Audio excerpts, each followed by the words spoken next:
Terima kasih moderator. Di sini saya akan menyampaikan tentang bentuk-bentuk penghindaran pajak. Pada umumnya, upaya untuk meminimalkan beban pajak dilakukan dengan membuat perencanaan pajak atau tax planning secara sederhana. Tax planning adalah upaya-upaya yang dilakukan wajib pajak untuk meminimalisir pajak terhutang. Tax planning dapat dilakukan dengan berbagai cara, baik yang masih memenuhi ketentuan perpajakan maupun yang melanggar peraturan perpajakan. Istilah yang sering digunakan adalah tax avoidance ataupun penghindaran pajak dan penggelapan pajak. Oke, baiklah, saya akan menjelaskan mengenai sengketa pajak dan pemeriksaan pajak. Jadi, sengketa pajak terjadi karena ketidaksamaan persepsi atau perbedaan pendapat antara wajib pajak dengan petugas pajak mengenai penetapan pajak terutang yang diterbitkan atau adanya tindakan penagihan yang dilakukan oleh Direktorat Jenderal Pajak. Pengertian sengketa pajak umumnya diawali diterbitkannya surat ketetapan pajak atau surat tindakan penagihan pajak. Surat ketetapan pajak dimaksud adalah surat ketetapan pajak kurang bayar atau SKPKB. Ada juga surat ketetapan pajak kurang bayar tambahan atau SKPKBT, surat ketetapan pajak lebih bayar SKPLB, atau yang terakhir surat ketetapan pajak nihil SKPN. Yang selanjutnya yaitu mengenai pemeriksaan pajak. Jadi pengertian di sini ialah untuk menguji kepatuhan wajib pajak dalam memenuhi kewajiban perpajakan. Direktur Jenderal Pajak dapat melakukan pemeriksaan terhadap wajib pajak. Pelaksanaan pemerintahan dilakukan dalam rangka menjalankan fungsi pengawasan terhadap wajib pajak yang bertujuan untuk meningkatkan kepatuhan wajib pajak. Saya di sini akan membahas tentang ruang lingkup pemeriksaan berdasarkan Peraturan Menteri Keuangan Nomor 17 PMK 03 tahun 2013 pasal 3 di mana ruang lingkup pemeriksaan terdapat jenis-jenis pemeriksaan pajak sebagaimana dibedakan menjadi dua, yaitu pemeriksaan lapangan dan pemeriksaan kantor. Di sini saya akan menjelaskan kewajiban dan kewenangan pemeriksaan pajak. Sebagai bentuk pengawasan, Direktorat Jenderal Pajak memberikan kewenangan untuk melakukan pemeriksaan kepada wajib pajak. Dalam prosesnya, wajib maupun pemeriksaan pajak sebagai perwakilan DJP yang memiliki peranannya masing-masing. Secara aktif, wajib pajak harus memenuhi kewajiban dengan baik. Di sisi lain, juga diberikan kewenangan serta kewajiban yang harus dipenuhi. Kewajiban dan wewenang pemeriksaan pajak diatur dalam Peraturan Menteri Keuangan Nomor 17 PMK 03 tahun 2013 tentang tata cara pemeriksaan sebagaimana telah diubah dengan Peraturan Menteri Keuangan Nomor 18 PMK 03 tahun 2021. Oke, lanjut. Saya akan menjelaskan tahap pemeriksaan pajak sesuai dengan yang disampaikan oleh Siti Kurnia. Ada 3 tahapan pemeriksaan pajak, yaitu pertama, tahap persiapan pemeriksaan. Tahap pemeriksaan adalah serangkaian kegiatan yang dilakukan untuk mempersiapkan kebutuhan pemeriksaan sebelum pemeriksaan dilaksanakan. Tujuannya agar pemeriksa dapat digambarkan mengenai wajib pajak yang akan dipaksa sehingga pemeriksaan sesuai dengan sasaran. Kegiatan persiapan pemeriksaan pajak meliputi beberapa poin, yaitu yang pertama, mempelajari berkas wajib pajak dan berkas data. Yang kedua, menganalisis SPT dan laporan keuangan wajib pajak. Yang ketiga, mengidentifikasikan masalah. Yang keempat, melakukan pengenalan lokasi wajib pajak. Yang kelima, menentukan kewenangan hidup pemeriksaan. Yang keenam, menyusun program pemeriksaan pajak. Yang kedelapan, menentukan buku-buku atau dokumen yang akan dipinjam. Yang kesembilan, menyediakan sarana dan pemeriksaan. Kedua, tahap pelaksanaan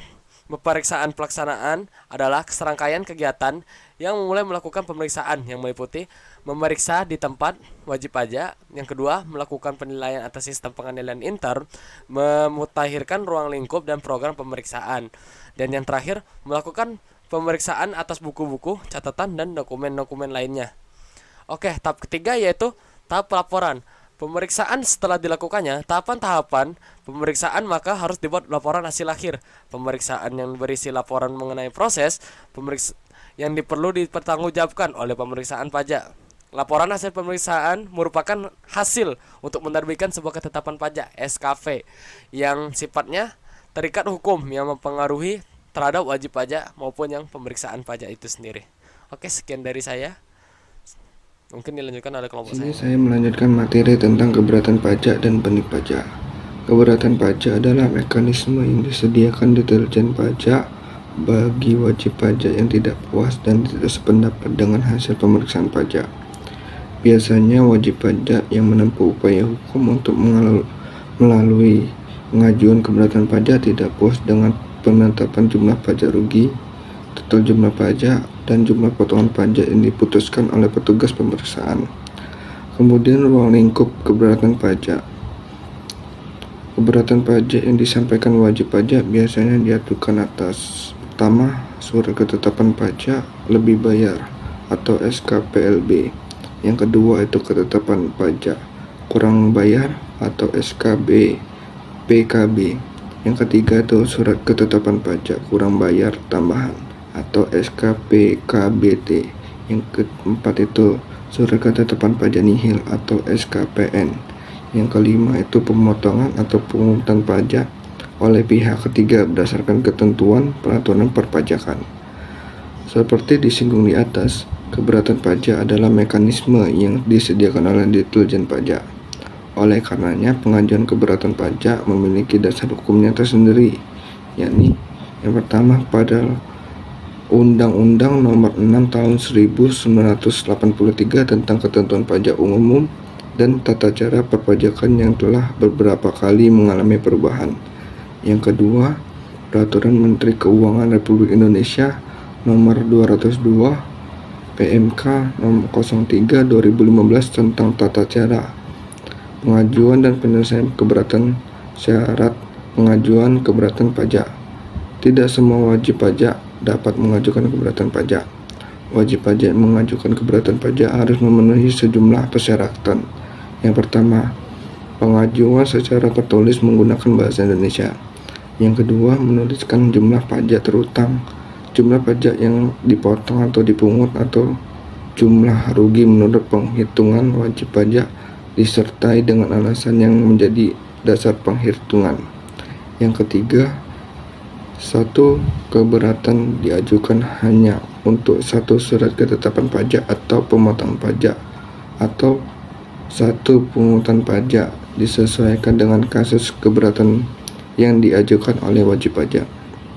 Yang keempat itu wajib pajak sudah melunasi pajak yang harus dibayar paling sedikit sesuai dengan jumlah yang disetujui oleh wajib pajak dalam pembahasan hasil akhir sebelum surat keberatan pajak disampaikan.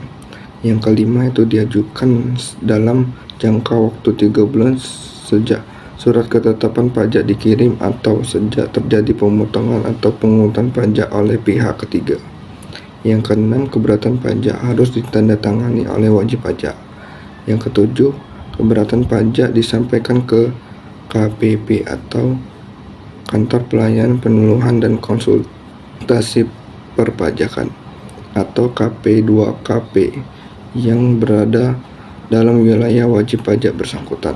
Nah, apabila syarat-syarat di atas sudah terpenuhi, maka tinggal tunggu waktu keputusan. Jangka waktu keputusan keberatan pajak, Ditjen Pajak harus memberi keputusan atas keberatan yang diajukan dalam jangka waktu paling lama 12 bulan sejak tanggal surat keberatan pajak diterima. Keputusan Ditjen Pajak terkait keberatan pajak dapat berupa pengabulan seluruhnya atau sebagian. Ditjen Pajak juga dapat menolak atau menambah besar jumlah pajak yang masih harus dibayar. Baiklah, saya akan melanjutkan materi tentang banding pajak sesuai pada pasal 27 ayat 1 Undang-Undang Nomor 28 Tahun 2007 tentang Ketentuan Umum dan Tata Cara Perpajakan. Wajib pajak dapat mengajukan permohonan banding hanya kepada Badan Peradilan Pajak atas surat keputusan keberatan. Kemudian proses penyampaian surat banding. Mekanisme pengajuan surat banding menurut Maradiasmo tahun 2008, wajib pajak dapat mengajukan banding dengan tata cara penyelesaian banding. Yang pertama, ada wajib pajak mengajukan permohonan banding hanya kepada Badan Peradilan Pajak atau suatu surat keputusan keberatan. Yang kedua itu ada putusan peradilan pajak adalah putusan pengadilan khusus di lingkungan peradilan tata usaha negara. Yang ketiga, permohonan banding diajukan dalam 3 bulan sejak surat keputusan keberatan diterima. Yang keempat itu ada jumlah pajak yang belum dibayar saat pengajuan permohonan banding belum merupakan pajak yang terutang sampai dengan putusan banding diterbitkan.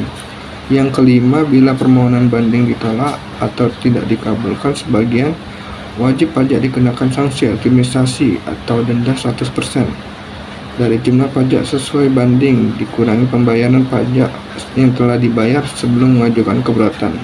Itu terdapat pada Undang-Undang Ketentuan Umum dan Tata Cara Perpajakan Nomor 28 Tahun 2007 pada pasal 27 ayat 5 huruf D. Kemudian syarat permohonan pajak, pengajuan banding pajak, wajib pajak dapat mengajukan upaya hukum banding apabila memenuhi persyaratan berdasarkan Undang-Undang Nomor 14 Tahun 2022 tentang peradilan pajak pasal 35 dan pada pasal 36 dan Undang-Undang Nomor 14 Tahun 2002 apabila kemudian ada proses banding acara biasa. Banding di peradilan pajak dapat diproses dalam 2 kemungkinan. Yang pertama, termasuk banding acara biasa, atau kedua, banding dengan cara cepat yang dilakukan wajib pajak apabila banding acara biasa kemudian ada penagihan pajak atas banding. Menurut Ilyas dan Burton tahun 2008, yang dimaksud dengan penagihan pajak atas banding yaitu sejak berlakunya Undang-Undang Nomor 27 ayat tahun 2008 tentang perubahan Undang-Undang Ketentuan dan Tata Cara Perpajakan. Aspek atas upaya hukum juga mengalami perubahan, khususnya soal hutang pajak, seperti halnya pada keberatan pajak. Dalam ketentuan pasal 27 ayat 5 huruf C ditegaskan bahwa apabila wajib pajak mengajukan banding, jumlah pajak yang belum dibayar pada saat mengajukan permohonan banding belum merupakan utang pada pajak, ada putusan banding. Selanjutnya, sebagian konsekuensi hukum adalah apabila permohonan banding ditolak atau dikabulkan sebagian, maka wajib pajak akan dikenakan sanksi administrasi berupa denda sebesar 100% dari jumlah pajak berdasarkan putusan banding dikurangi dengan pembayaran pajak yang telah dibayar sebelum mengajukan keberatan banding. Ayat 5 huruf D. Kemudian ada pencabutan banding dalam Undang-Undang Pengadilan Pajak Nomor 14 Tahun 2002 pada pasal 39 ditekankan perihal kemungkinan pembatalan atau pencabutan banding pajak.